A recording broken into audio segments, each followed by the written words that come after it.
Josh Verlin of PhilaHoops.com. We're here with CBS Sports Network's Jon Rothstein.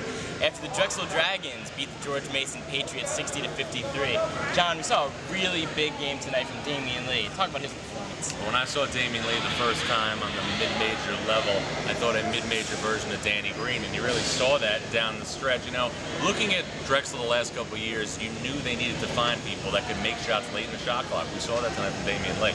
Yeah, real impressive game for him. He really struggled against VCU. Now, another guy who kind of had the opposite, Franz Masson, had a big game against VCU. He really struggled tonight. But you see maturity because on Sunday against VCU, he's anchoring the offense, and then tonight he's initiating for other people. A couple of times down the stretch in the second half, you saw Franz Masson kind of pointing the offense towards Damian Lee. For a sophomore to do that, that means he's mature beyond his years.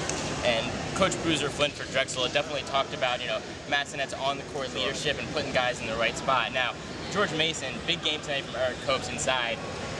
Talk about his play and how that really affected the game. Well, in order to win at the mid-major level, especially in a league like the Colonial, you need to get players that will probably play a level or two above. Eric Copes coming out of high school was supposed to go to George Washington, so this is a player who's not just going to be a monster offensively, but you could see when Copes was in the game, people like Andre Cornelius, people like Brian Allen, they could put more pressure on the basketball because they knew they had a dominant shot blocker behind them, so he's kind of a safety valve in the back line of their defense.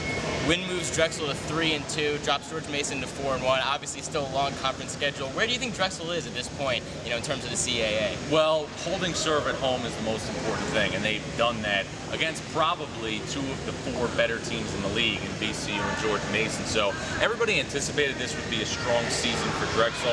I think you're seeing that. I'm really most impressed with Drexel's role allocation.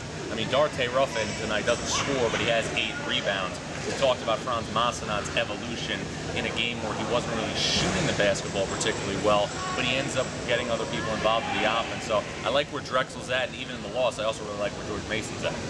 Drexel, like I said, 3-2. They're moving on to play UNC Wilmington. From the DAC, with Jon Rothstein, I'm Josh Verlin.